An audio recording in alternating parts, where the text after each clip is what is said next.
Now I'm going right. down. We're Okay. live again. So let me. Some kid was trying to tell me, "Oh, Darlene, 11 is the new 9 o'clock." And I'm like, "No, not for me. I'm ready." I know what you're thinking. I lived in Spain for 4 years, and pretty much people go out at Right, 11. They start exactly. at 11. Mm-hmm. And Well, they but eat, they take a siesta, right? yeah, middle of the day, So, 2 or 3, and but dinner's about 10 o'clock. Mm-hmm. Yeah. Crazy. You guys are live. Okay. Still setting some things up.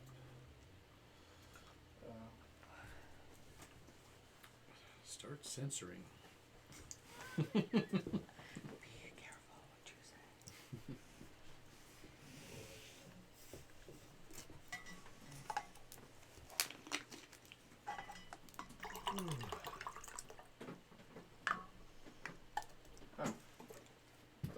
Doesn't register that we're streaming there.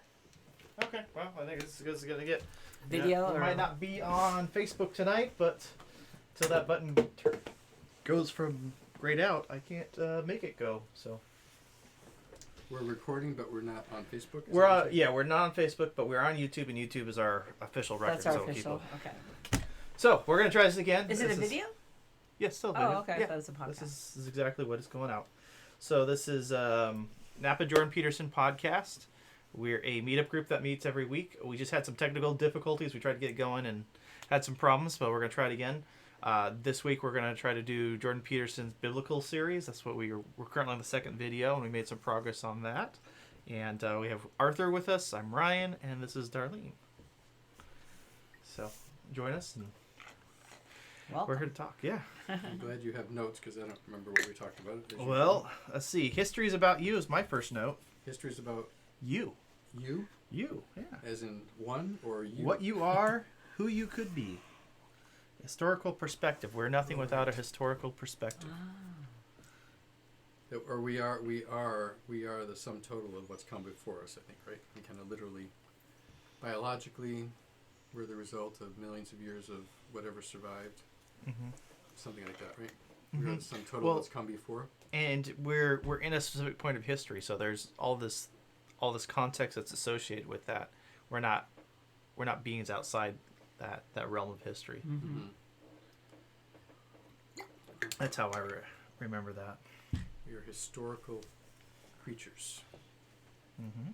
Very Marxist. Yes. Let's see here. I have mythological wisdom. Don't remember what that means. And then we talked about beauty this week. We said multiple centers. That was a definition for beauty. Yeah, no, I said that. I know you said that. Oh, I thought you said he. What did you mean by Well, I that? can't 'Cause remember. I wish wasn't- I should have looked up afterwards because there's some architect who came up with a theory of why what makes something beautiful, and he said that it has something to do with there being multiple centers. Like if you look at a waterfall, it kind of doesn't matter where in the waterfall you look or which frame you took of the waterfall. It feels somehow complete and beautiful, as opposed to some modern architecture where there's no center at all. It's just like a complete repetition without any variation at all. So there's no center to it. Not beautiful. In some people's estimation. Mine, for example, I don't like modern architecture very much. Yeah, I'd only really heard about the golden rule before, but even the golden rule kind of follows that too. It's like, the golden rule is about this ratio. Right. Golden ratio. It's the golden ratio. Sorry. Golden ratio. Yeah, and it's got kind of like multiple, or it's all based on type of center thing. So. And like in the beatific vision is that when you are witnessing beauty, you're somehow witnessing, I want to say infinity or all that is, or heaven or something, right? Because like when you can appreciate beauty and resting in beauty is like this wonder and awareness. And most people don't know how to define what's beautiful, but they know when they see it. Or they know when they've experienced it or something like that. So Let's see. Then we. I was wondering, could you go back? You made a comment that it didn't quite. What was it that you said was very Marxist? What historical. That we're historical. We are in history. We're you can't step outside of history. We're in it's a historical process. We're becoming in history. And so where we are, that's just where we're at. Yeah, I mean, you never know where you are until Till something 100 else years happened later, and you look back. right? I suppose you So never really know where you perspective, I guess, huh? Or I mean, you could have a completely different set or even like worldview or a set of maybe not ethics, but just different rule set. I'd say, if things had progressed differently in history, right? We obviously would change our society depending on that. I mean, it's you have all the sins of your father, so to speak, sitting there. And so if the Nazis had won or whatever, yeah, or or speak they in did, German, we'd have a different ideal of what was like. Because in America, we are like, pull yourself up by your bootstraps and it's like do it on your own. every major event we kind of have to like process as a society to move on and to determine what direction we want to go in the future. Mm-hmm. Yeah, I think the way Marx put it is that we are we inherit the conditions. Let's see. Yeah, we are conditioned by what we inherit. The conditions we have no choice about, but we still make our own history by how we use those or how we respond to those. So it's kind of both. We're both determined and we're free. Both at the same time. Interesting. And then I had Thoth, the Egyptian god of wisdom, and something about what is below above is also below. We talked about that for a little bit. We also talked about in the midst of suffering, happiness. Or joy, maybe. Better, yes, like better than Right, that's what we were talking about. We were talking about that a lot. The difference between not happy, happiness, but joy. Yeah, something deeper, right? Yeah. Yeah, happiness is a vacation poster, very temporary and fleeting, and Jordan Peterson's lingo. Yeah. But joy is deeper and it's more. And even in suffering, there can be joy. Great. Yeah, I think it's a lot of maybe how you approach it, right? If you're prepared for it and you have the tools to respond to that unknown or that chaos that's introduced in your life, by having a maybe certain attitude, you can not only elevate yourself but help elevate others. That was kind of a theme through the night, I think. Right, but there was interesting tension there, right? Because you were was that from our previous podcast, or was that last Thursday? I don't remember. I remember there was some. We did have the next note here was talking about chaos and the unknown, and maybe how they're not exactly the same thing. That Peterson links them, but that's not always the case in certain cultures. Oh, right. I was thinking that the unknown is really God. I mean, that's really the greatest unknown. The great unknown, but that's also providence. So it's not chaos. Chaos is almost inherently a negative word, a destructive word. I mean, I think it is a mistake to kind of conflate those two terms. But out of the chaos comes the cosmos. Not out of not out of that kind of chaos. I mean, it's just a word that shouldn't be used in that way. I don't think. But. It's probably taking a Petersonism in a certain context and applying it to another context where, like you said, it doesn't apply, because there are modes or contexts where he talks about the chaos being the unknown, but maybe not in all contexts. But he conflates the two quite consistently. He just is not clear about that. He like totally misrepresents the yin yang symbol. Because yin yang is not a balance between chaos and order. That's not the case. It's order is the balance of the two sides, and chaos is an imbalance of the two sides. But yin yang is not chaos and order. That's really a very, as far as I know, that's a pretty serious misrepresentation of yin yang symbolism. Could we back up a bit too, because there was another thing that you said that I didn't quite. So as is above is below. What? So how? Yeah, I hadn't heard that term either. That's why I wrote it down. Not in Peterson. Do you remember what exactly that was going over? I've heard it. I associate it with like mystical seers and. Yeah, because we're talking about Egypt, right? The god of wisdom, and we also remember talking about the lizard men. Not really like an archetypal story, but it's something about we have reptile brains, and it's kind of a metaphor that there's this underground subterranean society. It's kind of like is it a myth that's been continued? I mean, sort of out there in the blogosphere or whatever, it's pretty. A lot of people believe that there's actual, reptilian races that have been around for a while, and they're kind of manipulating human society and human history in different ways. But then one of the members was saying that he took it more metaphorically for our own brain structure, which has a reptilian dimension to it. So he was interpreting it that way. Yeah, it's like a more of a myth that has metaphorical meaning, like how Peterson's approaching the Bible, so to speak. But it's the story that's been told, or that there's something out there that's controlling us that we just don't know about, right? The unknown. The reptilian, the dragons, the snakes. Yeah, and they're subterranean. They're not on the surface, and so whatever's happening above is also like below. I know there's a recent movie, I think it's called Us. That's kind of like a horror film, and that's one of the themes in it. There's a bunch of clones of us that live below the surface. So it's definitely a popular infectious idea that keeps getting bounced around. Well, I think the as above is so below is more like a little bit more like that New Testament. So whatever you bind on earth will be bound in heaven. Whatever you loose on earth will be loosed in heaven. So there's a kind of a connection between heaven and earth. Oh, the sphere of heaven and earth. And earth. They're in some mystical sense, they're one. I think that's what that means. As above, so below. So below. I think. It means for heaven and earth. That makes more sense to me. Because at first I was thinking you were talking about hell and then earth. And so then I was like trying to sort it out. Yeah, we didn't Because really what talk part of the about Bible much. were you guys talking about in this section? I don't think we were talking about the Bibles. But you're watching the series of the Yeah, Bible. but we, how we get in tangents. Darlene didn't make it this week, so. I don't remember what. So I can keep you on the text. Where was he in the Bible? Do you remember? In what we watched, I don't remember offhand. No, I remember it's If another. you're doing Cain and Abel, or where? No, I don't think he was directly referencing the Bible at that point. Yeah, I think it was. He goes off too. We watched like the 6 minutes or so right before he got to the QA part, and it was just one of those nights where we watched only 6 minutes and just talked the rest of the night. Oh, I see. Okay. Yeah, so a lot of notes are going to be off of the topic a little bit, but I took a lot of notes from that meeting. So next one was we talked about Stoicism a little bit. That was a topic.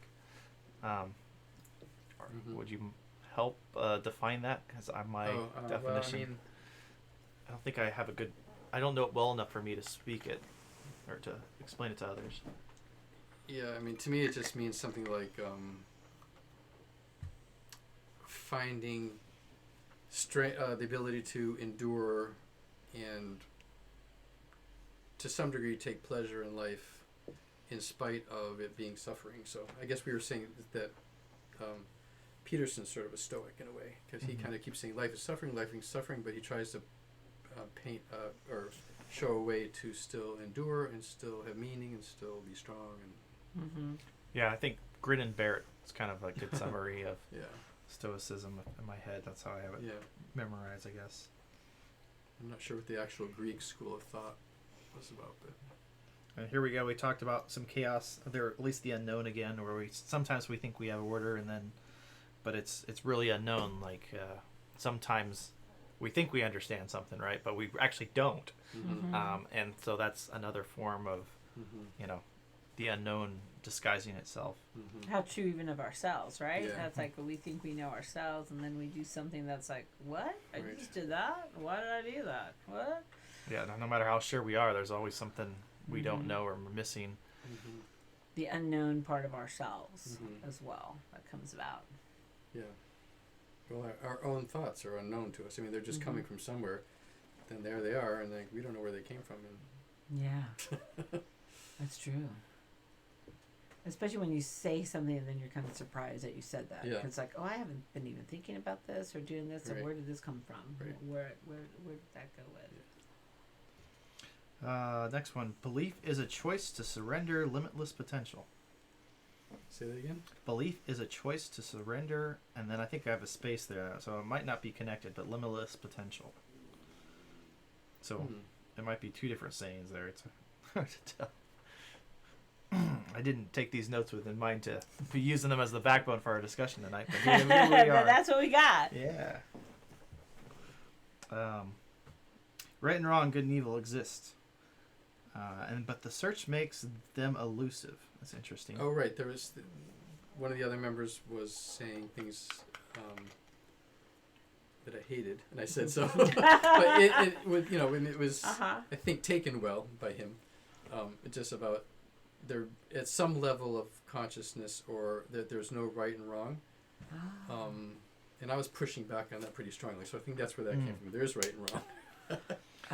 Yeah, and I was pretty heavy on that Peterson's outlays it in Genesis that it's the ability to know that we're all vulnerable, and if I take advantage or I can't torture you, I know you're vulnerable and take advantage of that to my purpose or whatever.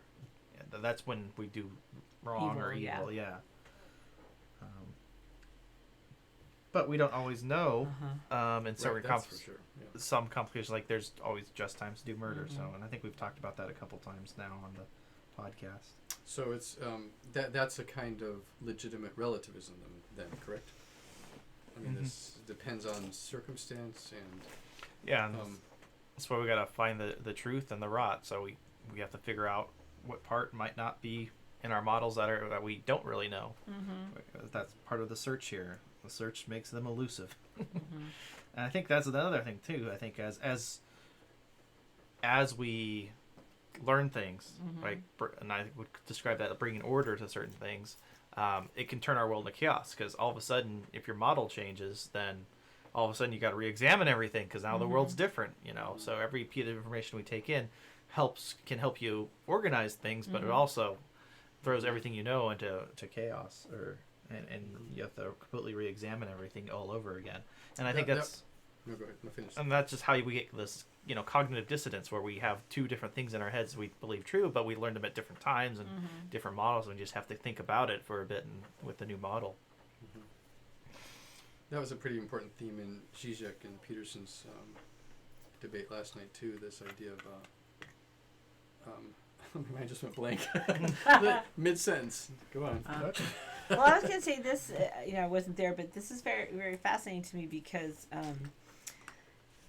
I'm a mom. So there is this new canonized, I don't know, like relatively new, maybe 10 years ago, this canonized saint.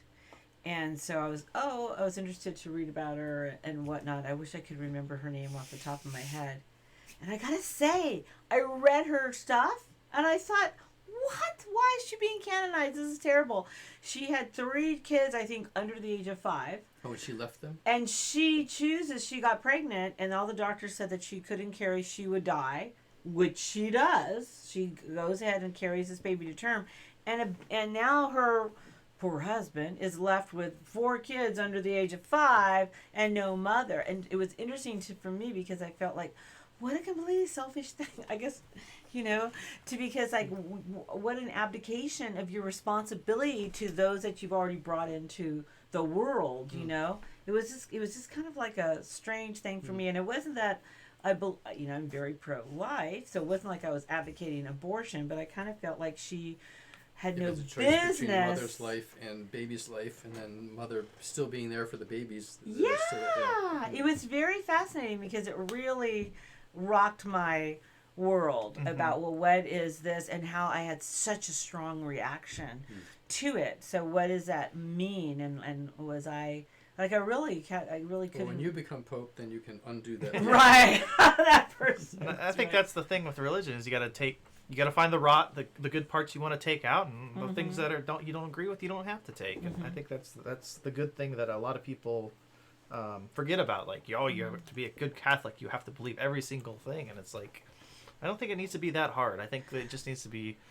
But I also believe that it's okay that I disagree, and I also think it's good for me to stretch my ideas of thinking and to stretch. So I like that. I mean, it sounds kind of weird, but I actually liked that it was something that was challenging. No, I'm uncomfortable with that. Right. But what does that mean? What does that say about me? What am I not understanding? Right. What is this about? Throws you into chaos. You got to re-examine. What does it mean to be a saint now? Yeah, right? yeah, well, exactly. It's like reading. I mean, I read the Bible every day, and I have the same experience every day because it's like what? Yeah, this doesn't make any sense. I hate this. Is evil. And then, but then it's like you say, okay, what does that say about me? and then Right. it's really opens the doors to all sorts of reflection and stuff. And that's really the most important thing, right? I think is like to get to Search. know yourself, because if we don't know, we don't come up against anything, we can't really know what we really believe, right? I think Peterson talks about this it's in our actions. So I felt those actions were unconscionable for this woman, and yet, a bunch of other people thought she was like amazing. So, And both might be true. and both are true. Yeah. Well, maybe. Why are? Yeah, it's Why do you both think- and. but why- but I think why? it can be both and I think that's why I do that's why I do like things that challenge me, because it helps me to kind of form more ideas inside myself, figure out who I am and what does that mean to me.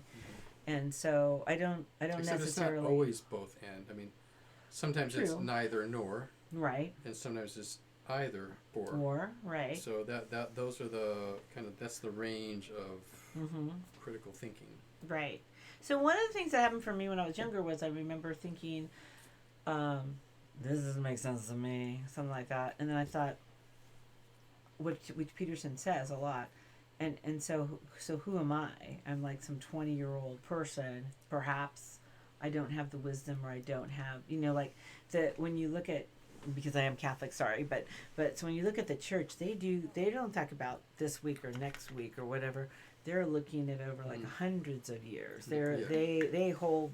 They don't. There's like a lot of apparitions and a lot of stuff, and they're like, "Hey, we're not claiming this one way or another. We're gonna wait, and in the course of time, we'll do something."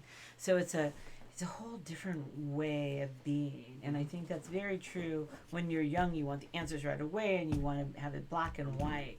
And I think that you miss that this world has a lot of gray.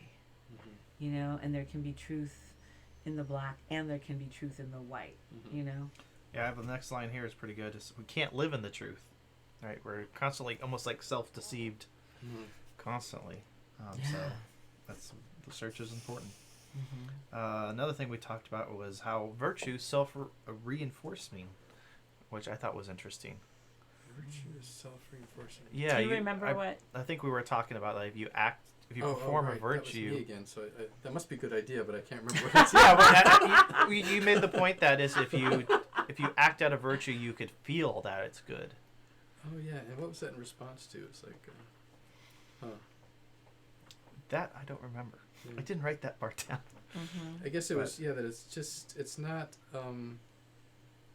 it's not like hopeless. I guess I was thinking it's not hopeless. It feels like you can kind of make progress on the path of virtue, because it is self-reinforcing and it builds on itself, and you do start to develop discernment, and you can kind of tell when things are off more and more, I think. So. We did spend a little time talking about the void during this meeting too.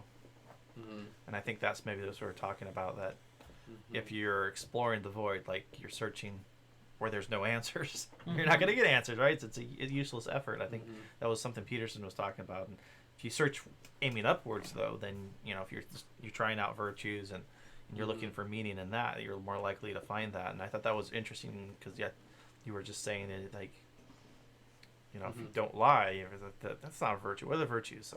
I remember the 7 deadly sins so well. Could you give me an example of a virtue? Prudence. There you go. Fortitude. Temperance. Prudence. I don't know, but there's I like, said yeah. I just asked for one. I meditate on them every morning, so it's like prudence. So then you're like going, oh, not sticky. What's the second one? We need more caffeine. Yeah. Anyways, but it's a good example of them, so at least we know what they are in the context. But Justice. Justice. There you go. Prudence, justice, fortitude, and temperance. As you cardinal virtues. And if you practice them, then you can actually, you gave an example where you can actually feel that. Yeah. Feel that there's meaning behind them, like you develop an instinct. Finding justice in a certain situation. I could definitely see how that would be meaningful, and right. If you didn't follow justice, you'd definitely feel that, right? Especially if you're aware of that. And I think we talked a little bit about how ignorance is bliss too. So that's why it's sometimes tough to know the truth, and that's why we self-deceive ourselves. once. Yeah. But when you develop a taste for it, then ignorance is no longer bliss. It becomes painful. But there are some unfortunate people who never have that awareness. I mean, that they're I guess it's hard to know. comfortable in the not knowing. Yeah, interesting. Yeah, I'm looking and I don't have a signal for some reason. My is down, but I'm getting temperance, prudence, justice. Look at Plato, which that's weird. Fortitude. Yeah. We talked about Galileo a little bit. Do you remember that? Right. Oops. I did I unplug something? Yeah, it's luckily still plugged in. Just rotated the chair. Right. I don't remember Galileo, why we talked science about and consciousness split. it. We talked a little bit about rationalization and intuition, hypothesis and anecdotal experience, how science is not history. I don't remember any specific notes about that. Analysis breaks things up. That was the meaning of the word analysis. That science observes things, I think, something along those lines. And I think there was something we were really talking about the scientific process and the intuitive process, where the scientific process can test a hypothesis, but you need almost like an intuition to develop that the idea hypothesis, that question, or that potential answer. And that's where that anecdotal experience might come in. Peterson's kind of said before that anecdote might be a good way to build a hypothesis, but you have to properly test it. So there's this, two sides. You can't just use the scientific method to come up with hypothesis. There's this whole other aspect to it, and both need to be valued. Yeah, it was the with Galileo in the church, the subjective. I mean, there was really kind of no huge gap between the two up until that point, I think. But then, because of the politics between Galileo and the church, science seemed to go down the reductionist route. Like matter, no consciousness, no subjectivity. Analysis, right? And that's where it got breaking things down. Right. So it's breaking things down. So it's Oh right, I was going on an anti-Western rant. I think about how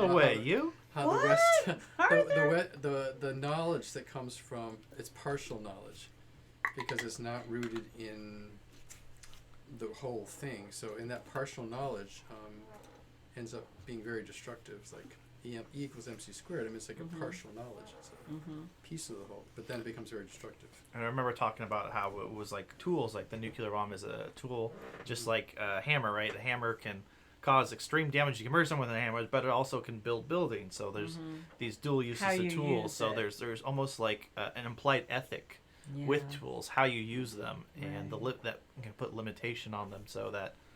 But if you're using the scientific method though, in a reductionist way, I think I was arguing for that it's almost inevitably destructive. It's gonna you can use these things in certain ways, but because you're in a mindset that you're objectifying the world instead of realizing that you are the world and the world is part of you, then it's almost impossible to avoid very destructive tendencies. So like the scientific method itself is a tool,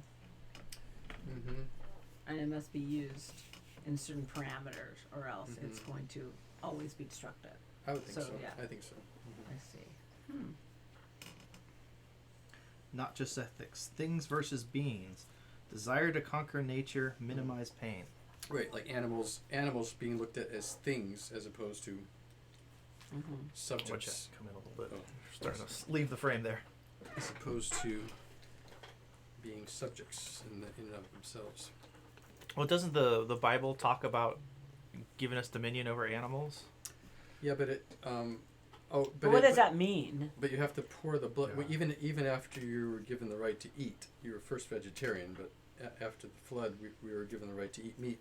But even then, you're supposed to pour the blood out because that's the life of the animal. So you're still not supposed to You're still not supposed to eat the life of the animal. You're supposed to, Right. There's all kinds of laws about how you're supposed to handle the blood. But it's all about because it's the life. The lifeblood. So it's the body and the blood. So it's still treating animals with some compassion. And there's like even a couple laws about you can't kill the mother goat and the baby goat at the same time. You have to let the baby goat eat for right about from the 8 mother. days. So there's a certain kind of humanizing of, Yeah, and I link that to minimizing pain, which is interesting. Forgot how I did that. Next line I had is reject tyranny in our traditions. So that's probably more of exploring these past things, like examining the tradition of draining the blood and stuff, and seeing if there's a truth or rot, or if we're doing that for hygienic reasons, or rejecting the tyrannical hierarchies, like the pyramids themselves. I mean, the pyramid is like the perfect symbol of very destructive hierarchy. Yeah. Can you give me an example of a virtue that, like what you're saying, that I'm just looking at the virtues. I'm like, because chastity is one, and diligence, and kindness, humility, and patience. Sure. But why? So the practice of a virtue somehow defines it, or somehow makes it becomes more aware that that's real. Would that be true then when you practice something what's the opposite of a virtue? Vice. So when you practice a Sin? vice, For sure. you think? would sin be the opposite too? Because sin is falling off the mark, so you're Yeah, virtue and vice are the opposites. Virtue and vice. So Charity. yeah, so the more you give in to temptation, the easier it is, and the easier it is to justify it, and the less you give in, the more disciplined you become. Sort of the easier it becomes to become disciplined, and the more taste you get for it. I think of it in terms of the words gourmet and gourmand. Are you familiar with those? Tell me a little bit more. Well, gourmet and gourmand. Gourmand is like eating, but not without discernment and without just measure. Sustenance. Well, it's kind of like gluttony. Oh. And gourmet is eating. You'd rather have the little tiny. Or enjoying taste. it, right? Yeah. So you're going in one direction or the other with all appetites. It's all pleasure, but one is a increasingly refined pleasure, which leads to which sort of leads to joy. And then the gourmand is like increasingly gross, physical, downward, heavier kind of pleasures. It's like either you're being aware while you're eating the meal, or you're not aware, right? You're just consuming it. Right, exactly.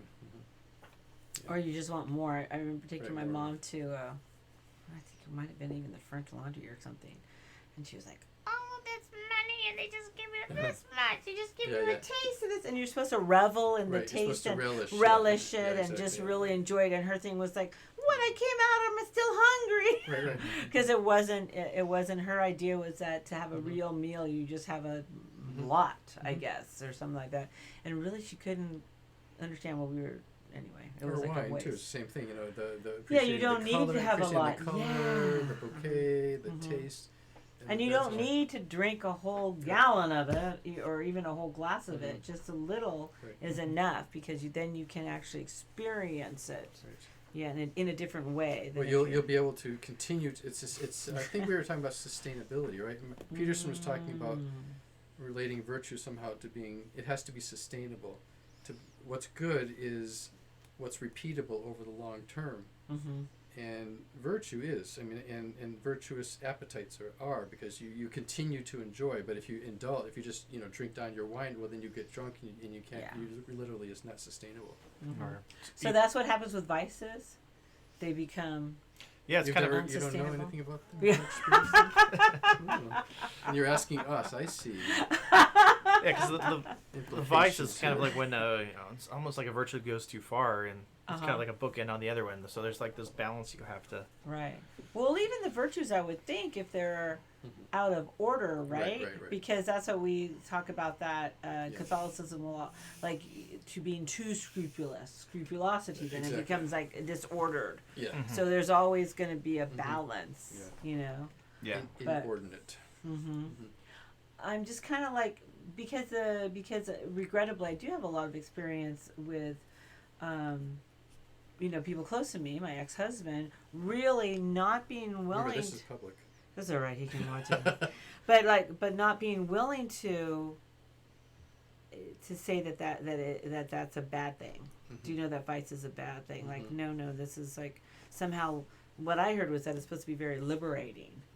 You know, Yeah. so I remember in Spain, on the walls they had "Libera tu deseo," liberate your desire, but to me that's satanic. It's like, yeah, right. It sounds good, Right. Yeah, but taken to an extreme and can desire consequences.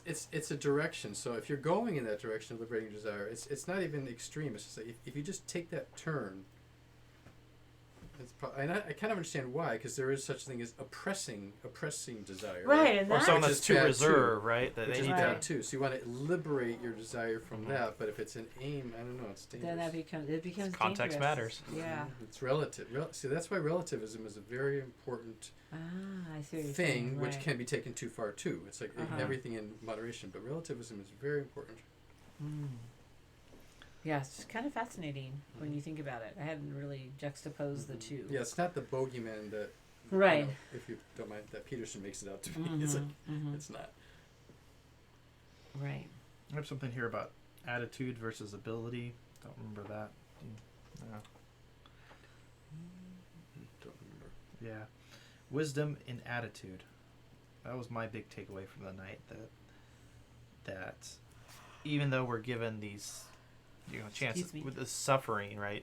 If we have the right attitude and approach it, then we know how to deal with it and have a better outcome. So you might know nothing at all, but if you know how to deal with certain cases in life, you don't need a whole lot of analysis or anything. You just have the tools to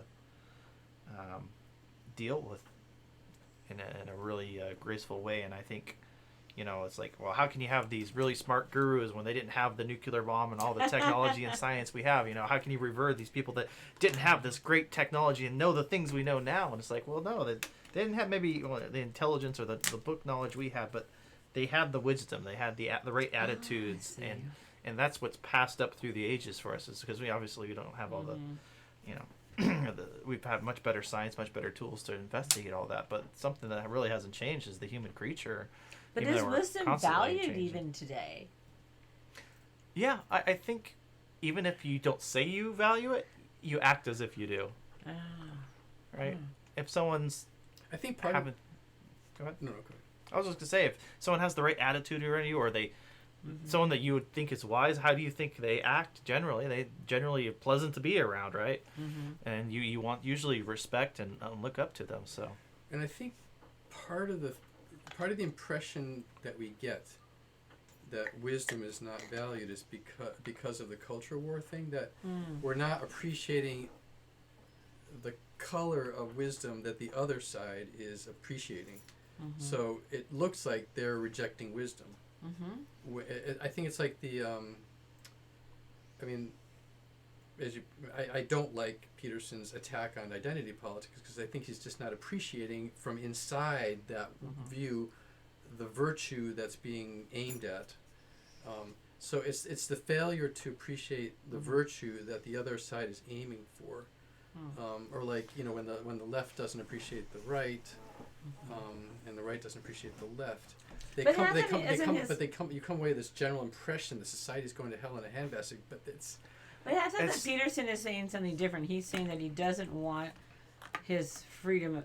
I thought that I misunderstood what I've heard him say. I thought he's saying that if he had people in his classroom that came to him and specifically asked him to regard them, their gender, he will use it. And he may choose to use it. He doesn't want there to be a blanket law that he has to do it. That's what he. So the idea that I his don't think freedom Arthur was of talking speech. about that at all. I wasn't talking So what is it? Just the general attack on identity politics as a kind of a bogeyman. Of some, he thinks that people in identity politics are making the group identity paramount. And I don't see any evidence for that at all. It's just like, no, it's a way of, if you are in a marginalized group, it's a way of recognizing the quality that makes you marginalized, like gay or woman or black, and trying to, assert your rights in light of the fact that society is focusing on that element of you. It's a way to try to be an individual with rights. So it's exact opposite of the way he interprets it, I think. Huh. But I was just using that example of how he's getting the virtue wrong. So he's seeing this darkness, right? Mm-hmm. Whereas if you understood it, you could understand the virtue that they're aiming for. And of course, I think they're doing the same thing to Peterson. Mm-hmm. They're not appreciating the virtue that he's seeing and aiming for. So to them, Peterson looks dark. Yeah, Malevolent. So it's like it's interesting because I don't think anyone wants, let's say, minorities to be harmed or be in the bottom of the tree. I mean, neither side's not taking that position, but you would believe that, you know, that with each side demonizes so much that you think it is dark, and they obviously want to hurt people or they're abusive, and I think what it is since no one actually holds those values, what it is a difference in priorities. Everyone's got these virtues, but they're organized differently for the various reasons, and it's just some people put a higher priority on certain virtues or freedoms or rights or responsibilities higher than other people. And I think that's the major difference. And well, I think it's also like a core fundamental awareness, because I remember, so when was this? I'm trying to think. Maybe the 80s or something. My dad was taking some college course, and I'm in high school, and he has me do the reading. The book was Your Attitude is Showing. And that book was saying that, basically, if I understand it correctly, and I may be misquoting it, was that people have certain fundamental attitudes, and they can't get out of it to see how their attitude is. So this is what happens is, so somebody comes up to the woman and puts her hand and like is stroking them, because they feel like that's something that's fatherly or building paternal or whatever. Not even that. It's so just they're not human even contact. aware. They like human contact, so they figure everyone likes human contact. So. Right, like I'm a hugger, trust. so I tend to hug people, and so I actually usually tell people, "Oh, I'm a hugger. May I give you a hug or whatever?" And most people are like, "Oh, yeah, that's fine." But some people say no. Is the key, right? You've just asked the person, so you just recognize, well, there's this. I'm a hugger. You might not be a hugger. Yeah. Well, yeah. There's another person. Right. The other. Right. And the whole world's mixed with these different personalities and these different traits, and you have to learn and explore.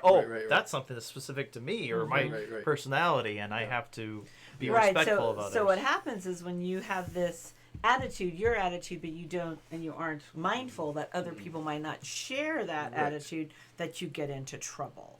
Right? Is this kind of like I guess that's what I'm trying to. Yeah, if you're not aware and you don't know, I mean, we all when we start out, we don't know everyone's personality. We're not aware, so we have to fail. We have to offend someone to learn that. But there are stereotypes for a reason, because certain stereotypes do apply. Not in every case, but there's a reason why.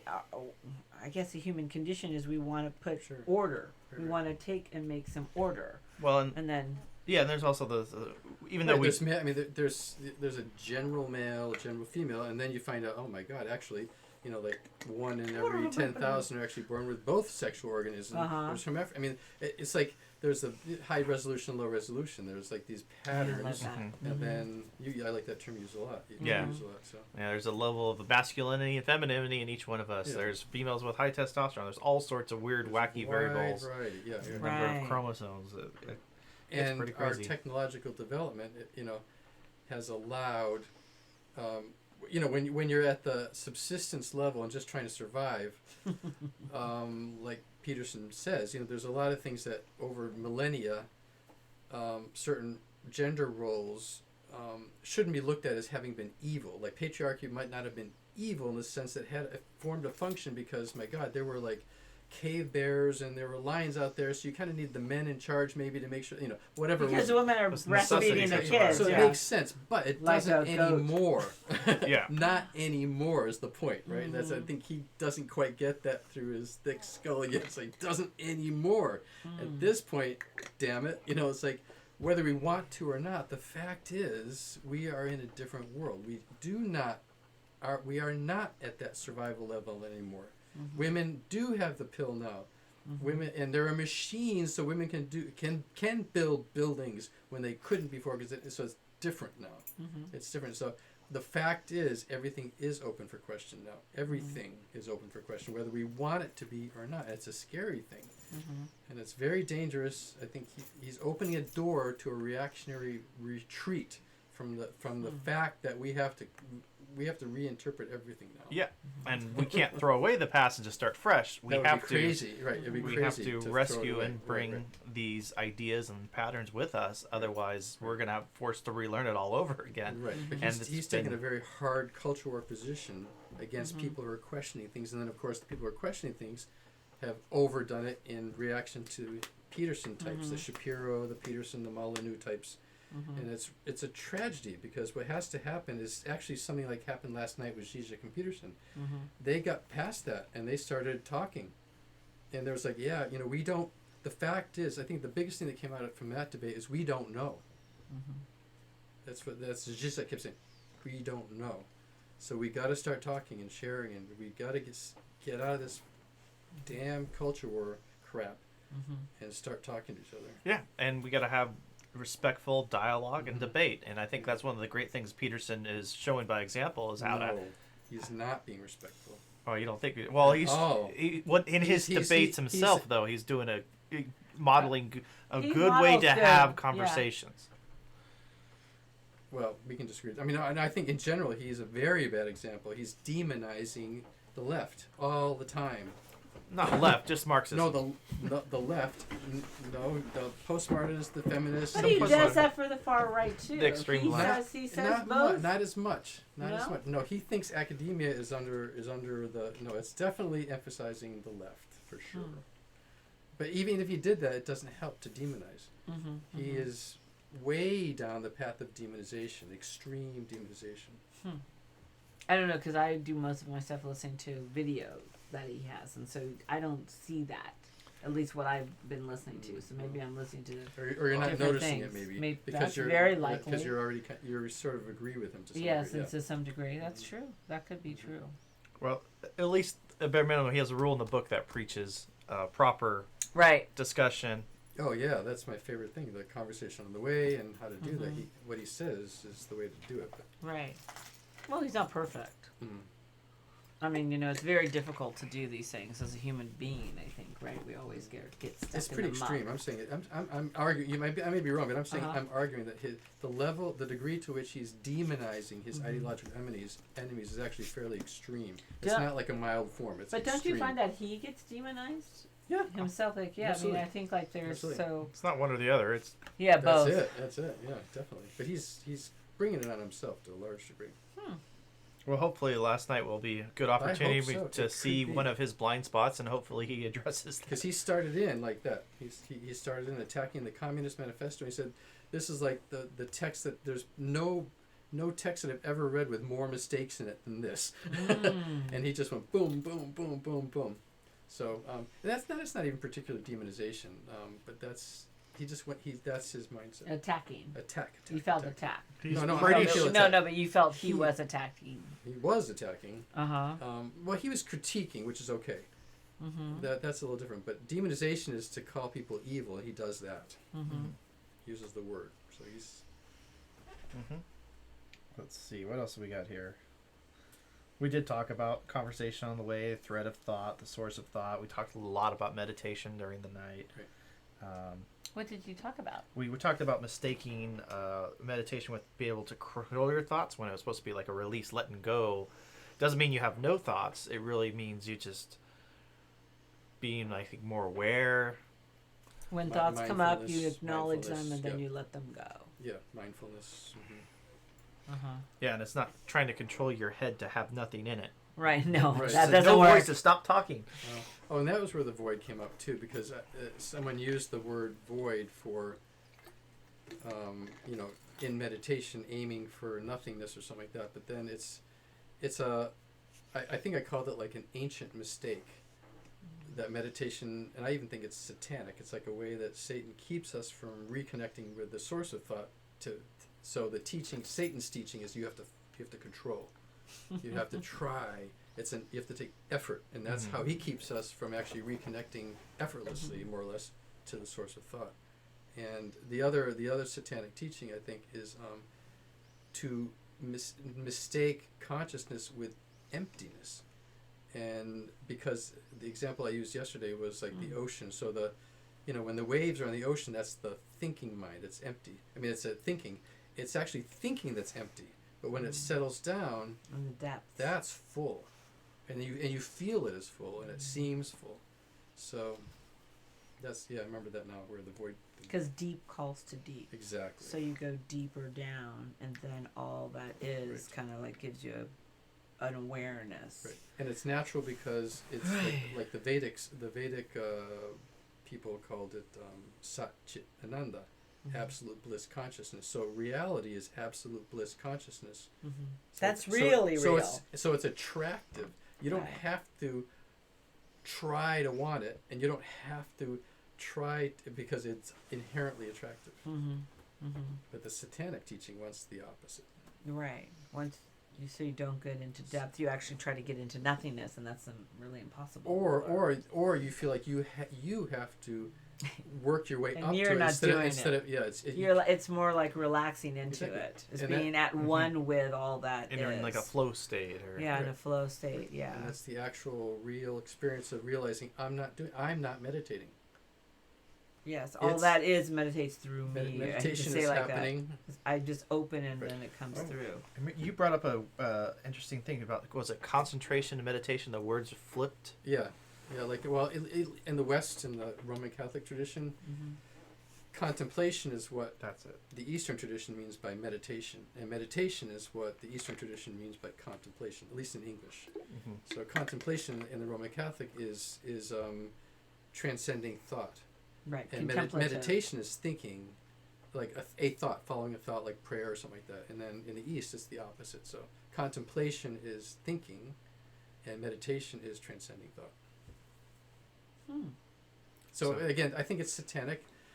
I think Satan is always trying to keep us from, and I don't know if I'm using the term metaphorically or reality, Satan, but I mean, it's just, there's something that wants to keep us from wholeness. Yes, that's a wonderful way of doing. I always think holiness is wholeness. Right. So if you can be at one with all that is, it awakens you to this an otherness that and it's always flipping. It's dividing. I mean, and you can't stay in it very long. I mean, because. Yeah. Well, by nature you come back out too. Not able. Yeah, not able. So it sounds so. Unless one has the experience, I think it's very difficult to understand even what you're. It sounds like splitting hairs in a certain way, because if you haven't been in it, then you can't. How do I say appreciate it? Or can't see the difference. It's not splitting hairs. It's just describing the experience. It's describing something very, very the real thing. Concrete, actually. Real. Yes. Real, yeah. But if you haven't experienced it, it's very difficult. So Teresa of Avila does a wonderful job in the mansions, when she does about the different houses and the different levels you have to get in terms of being in communion, I guess, with all that is. Would be the best way. Teresa of Avila is one of the doctors of the church. And she has a wonderful book, the mansions. But I've been in her cell. Yes. Oh, how cool! Yeah, fun. And San Juan's too. Oh, awesome! Yeah. St. John of the Cross is what he's referring to, but that's Yes, I got to go to Avila as well when I was over there. It's so city. Gorgeous. It's a beautiful city. But she talks. But so the first level in the mansions is kind of like this idea that you see this little lizard come in, and you see that little thing, and you're not able to. You're so distracted by all of these. I'm hungry, or I got this, or oh, my foot is not good. But then if you're able, you learn to never at war, but always at peace with. And then you become at peace with them, and then they start. You go into another level of the mansions, and they stop bothering you. The only way that I can say it like that. Right. But you kind of make friends with, exactly. and then and then you kind of move into another level. So, but this is very, very fascinating. Yeah, because you should never fight the nature of the mind. The nature of the mind is to think. So if you're trying to do that, you're going to always be at odds. odds. Right. I mean, to some degree, we all compartmentalize everything, right? Just, I mean, in a lot of ways, like we want to go to bed, so we'll say, okay, I'm gonna. And think about sometimes you do have to kind of like take the reins of thought too. Right. Yeah. Mm-hmm. That's true, but it's a different way of being. And it sounds really weird because today I had this incredible meditative experience, or I don't know, contemplative experience. I'm not quite sure what. But I was driving into work and I really felt like the Holy Spirit, and I kind of like, I hate to say like leaned into it, but I kind of leaned into it. And like suddenly I felt like the trees were singing. It sounds so bizarre. Oh, yeah. When I describe it to people, I'm very aware that I don't want to sound like I'm on drugs or something weird. But I kind of felt like the whole of creation was singing, and there was this glory that was going on and praise. Yeah, it was really cool. Yeah. And then what happens is, unfortunately, is that suddenly you become aware that you're experiencing it, and then that pulls you out of it. If that makes any sense. And I like the way that Peterson makes room for that. And it's mystical. He makes room for it. He doesn't follow it up, but he makes room for it because he's at the beginning of the lecture series he says he's choosing the reductionist path. That's how he's going to talk about it. So he's going to talk about it as an evolutionary biologist, and it's going to be in terms of brain and chemistry and stuff like that. But I like the way he continues to say that doesn't mean that there's not a reality to the rest of it. Right. Because you're right, it is going to be reductive. When in actuality, it should be like I don't even know. Like the awareness becomes greater and greater, and then you're like, I like the way of, favoring the reductive language, as long as the other is still present. Because if you try to do too much of the other directly, then it becomes wishy-washy and subjective too. Yeah, too subjective. It's really it's difficult. better to kind of stick with the scientific. Well, what is this training like? I mean, really, it's Jungian. So it's like it's going to have to otherworldly. Yet his training is also as a psychologist to look at this X plus Y plus Z, right? Oh, what are we going to do here? How am I going to help you sort out the mess that you're in right now? And do we need to add drugs, or do we need what are you really in? No, do he's you like need drugs. well, if you have a disorder like a bipolar disorder or doctors something, can only give you drugs or cut you or do nothing. Right. Those are the three options. Isn't that sad? Well, it's like, but I think that's part of the reason why we don't understand it, because we don't know how to encourage health. We only know how to take out this poison, you know what I mean? And then we're poisoning you at a lot of times. Yeah, hence holistic health is the whole term. That is the kind of wholeness and the holiness. And we missed all of that because we look at it, Yeah, it's absolutely. Like, but you kind of had to do that too. You had to break things down into their component parts and then to kind of rebuild them. So it's exciting to think of a whole new way of being that's going to emerge, not in my lifetime, I don't think, but definitely starting to, become aware that there's a different way of being. And it's always emerging. I mean, but we'll, I think that we're so trapped with money right now. I don't know, will money be a thing that, because what drives things often is not real wellness. It's just how are we going to... Remember Star Trek? Yeah. No more money. No more money. That'll be interesting to see. But tight military command structure. True. So I love this thing that we talked about. I'd never heard of it before. I went and looked it up. The guy, that presidential candidate that wants to give everybody $1,000. Yeah, the universal basic income. Yeah. Oh my gosh, this made a lot of sense to me. All of a sudden, it was like a completely different way of being. That actually honors the integrity and the dignity of every human person, whether they're working or not. They have a right to receive, because we live in a land that we never, that we have so many gifts that we don't own. They're not because of what we did. It just is. Yeah. Yeah, I think that I like that way of looking at it. But the other way of looking at it too is that no one makes anything alone. Yeah. So all wealth is socially created to some degree. So we're all in it, and we're all contributing. So this is kind of a way of representing that.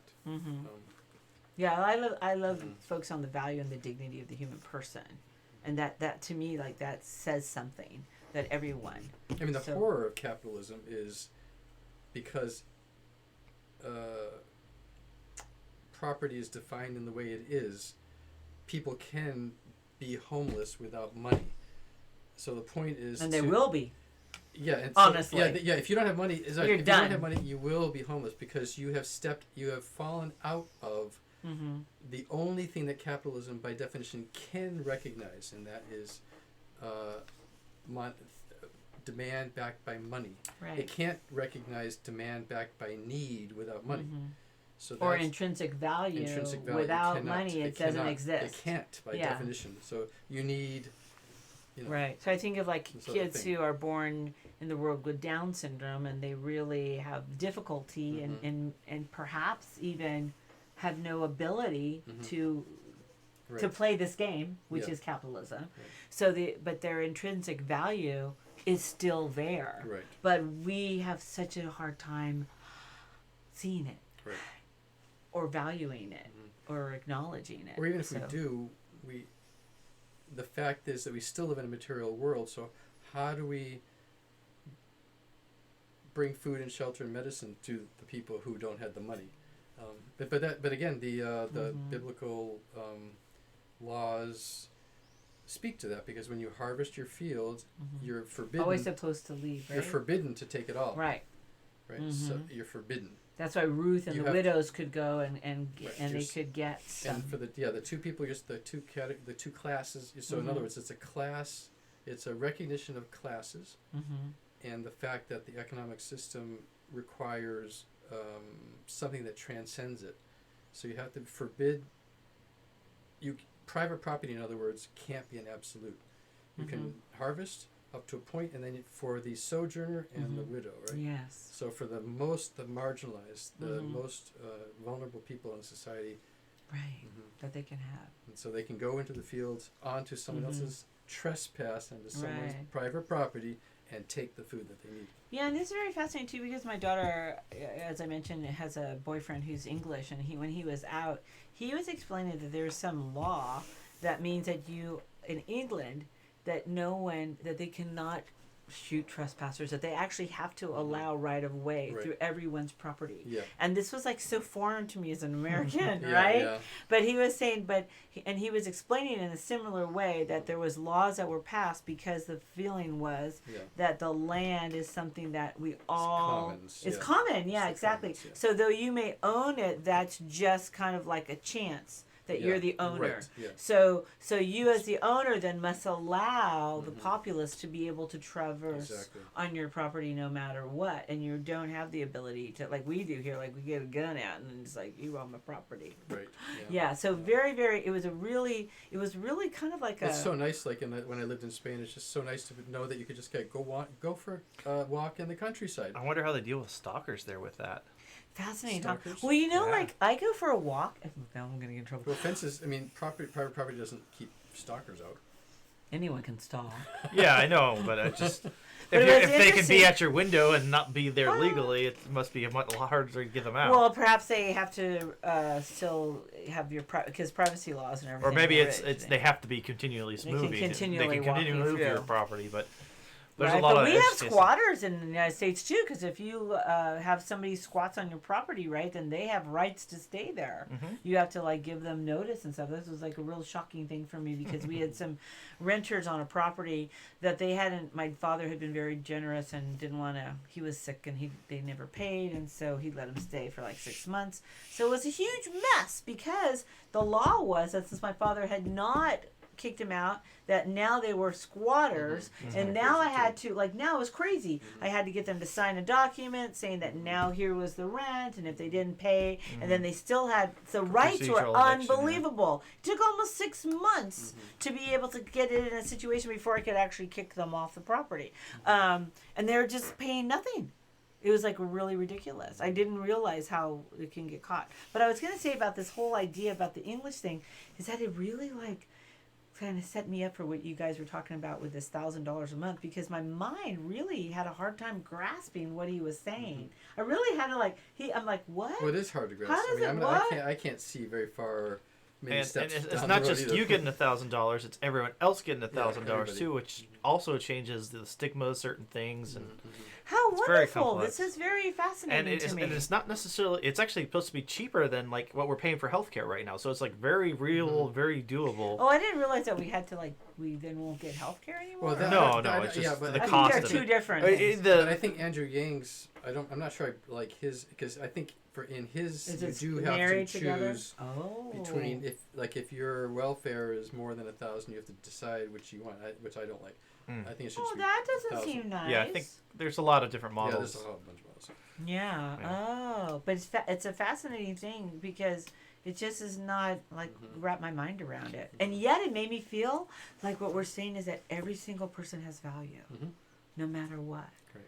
And that was beautiful. That opened up like a flower in me. It was really cool to think about that.